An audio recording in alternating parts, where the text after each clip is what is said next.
Jakarta, kota yang tak pernah tidur dengan hiruk-pikuk jalanan dan kenangan masa lalunya yang terus membekas.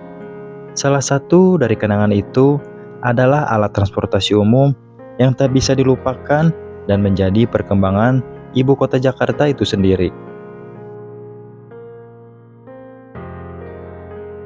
Halo sobat semuanya, pernahkah kalian ingat dengan suara mesin diesel yang meraung di jalanan ibu kota, ataupun bus yang pernah setia mengantarkan kita berangkat dan pulang dari kerja ataupun sekolah? Ya, inilah kisah bus legendaris Jakarta, Koantas Bima.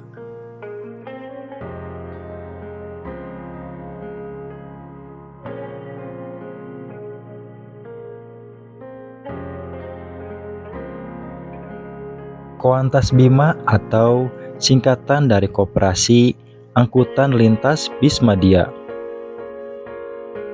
Koantas Bima berdiri di awal tahun 1970-an. Koantas Bima hadir sebagai solusi transportasi massal di tengah kebutuhan masyarakat akan moda angkutan yang cepat dan terjangkau. Koantas Bima merupakan salah satu koperasi bus kota yang diresmikan oleh pemerintah DKI Jakarta. Bersama dengan Kopaja dan Mayasari Bakti, Koantas Bima berperan besar dalam mendukung mobilitas masyarakat urban Jakarta.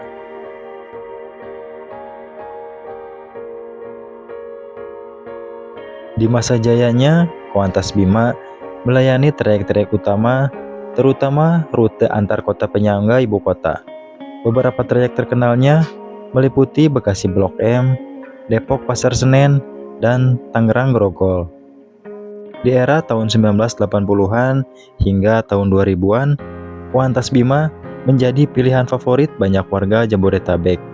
Tarifnya yang murah dan jumlah armada yang cukup banyak menjadikan bus ini pilihan praktis untuk bepergian.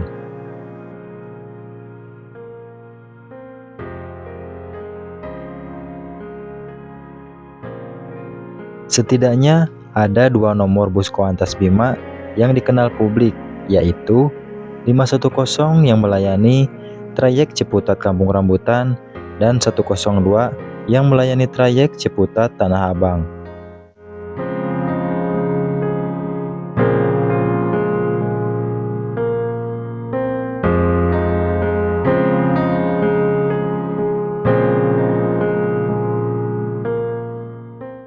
Tak ayal, bus Koantas Bima tak jauh berbeda dengan bus kota lainnya seperti Metro Mini dan Kopaja. Bus ini berkapasitas antara 20 sampai 30 penumpang. Tak ada kenyamanan seperti bus kota zaman sekarang. Sang sopir yang kerap ugal-ugalan, naik dan menurunkan penumpang di sembarang tempat. Adanya para pedagang asongan dan pengamen yang kerap masuk silih berganti. Namun itu semua adalah ciri khas dari bus kota pada masa itu, yang mungkin kini hanya bisa dirasakan dalam kenangan. Untuk pendapatan sang sopir, sistemnya hampir sama dengan Kopaja, di mana sang sopir menyetor pendapatan kepada koperasi. Dengan sistem setoran ini akan menguntungkan sang sopir jika mereka mendapat penumpang sebanyak mungkin dan secepat mungkin.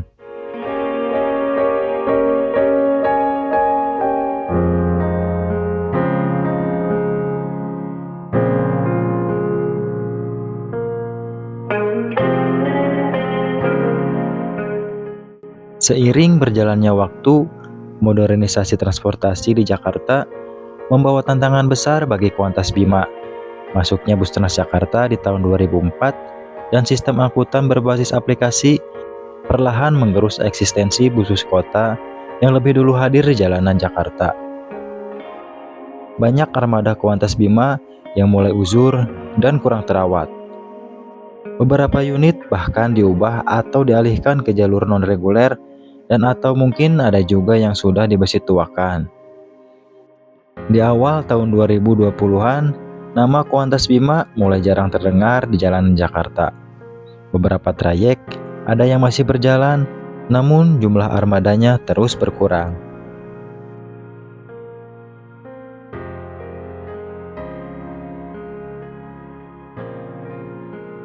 Hari ini, nama Kuantas Bima mungkin hanya menjadi kenangan dan nostalgia bagi sebagian warga Jakarta.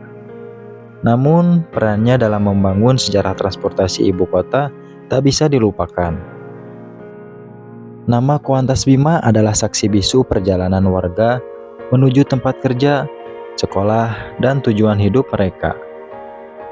Dan ini juga bukan tentang alat transportasi, melainkan sebuah perjuangan dalam menata kehidupan yang kini hanya akan menjadi sejarah, nostalgia, dan kenangan yang tidak akan terjadi lagi di masa mendatang.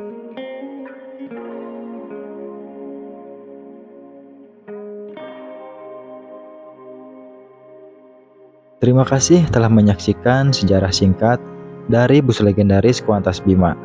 Jika kalian punya kenangan naik bus ini, bisa diceritakan di kolom komentar ya. Dan jangan lupa untuk like, share, dan subscribe agar channel ini terus berkembang.